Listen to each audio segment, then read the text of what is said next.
Moving on, we're going to get to the faith-based leader for Philly's Moms for Liberty chapter is a registered sex offender. I just covered this yesterday. I'm sorry. Well, no, not that. So you pre-read the story, so you already know the particular apologetic this person uses for this. Yes, I do. It's kind of yikesy. It's kind of yikesy, but it's also kind of believable. Like, I could see an actual cult behaving in that way, but like, yeah, it's very much like, hey, this cult tried to blackmail me. I didn't do it with.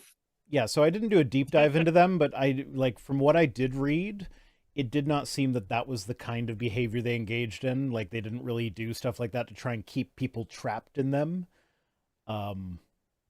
But yeah, we'll get there. We'll get to it when we get to it. Anyway, so Philip Fisher Jr.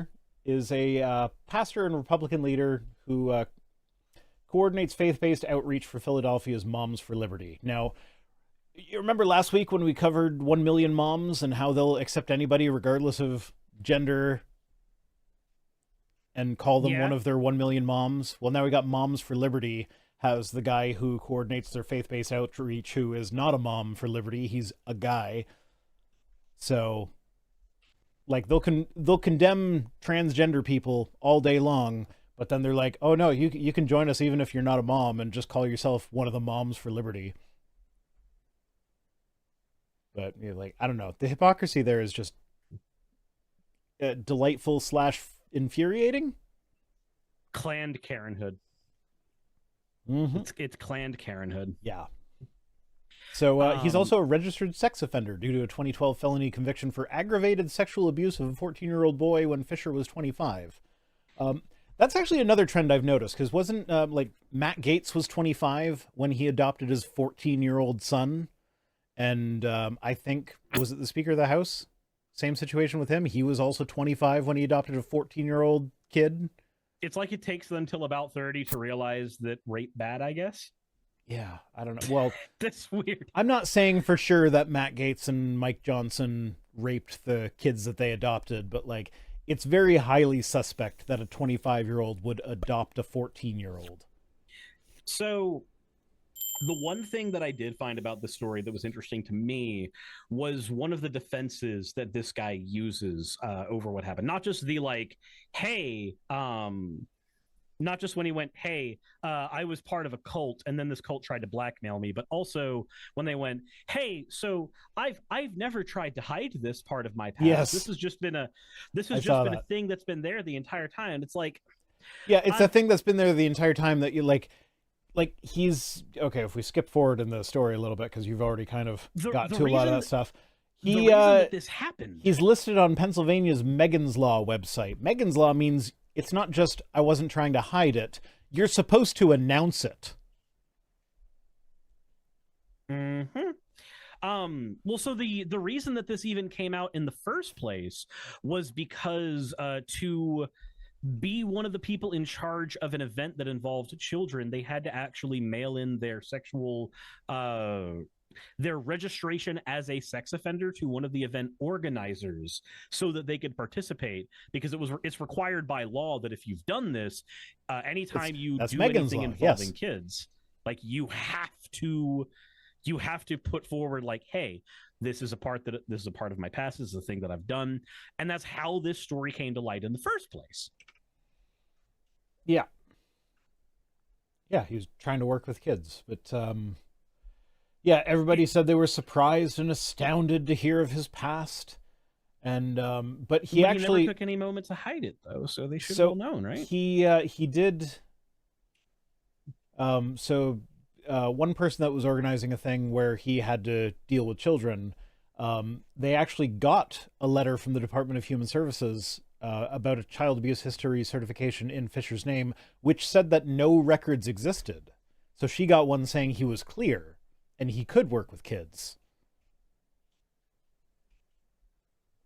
So, yeah, it sounds like that sort of thing needs to be like done at a federal level, where it's not like, oh, there's no record exists in this state. It's like, let's look at a federal registry. Does a record exist in any state? Because Because, like, quite frankly, I don't want my kids, like, I live in Ontario, and, you know, if one of their teachers is fine in Ontario, but they did something in Alberta, like, I want to know about the Alberta thing. Well, yeah, that arbitrary border doesn't actually change anything with regards to this. No, I'm a different person. I moved to a whole different town. That makes me a brand new, reborn, redeemed me. Mm-hmm. Just... We've got Sakura. I think it's Sakura, right? That one? Yeah, Sakura. Sakura says, today the transphobic right-wingers seem to have a disproportionate rate of abusing children. Yeah, that's... weird. One of the things that I've noticed on threads, actually, is they seem to be keeping up with all the, like, everybody that gets caught abusing kids or having child porn or something along those lines. And every time, it's not a drag queen, it's not a trans person. It's a priest, it's a cop, it's a pastor, it's all these people that are railing against, you know, trans people, saying that trans people are groomers. Yep. Like, fuck off, man. You got a literal child molester. There's a reason that the adage for the last few years has been that every Republican accusation is a confession. Yep.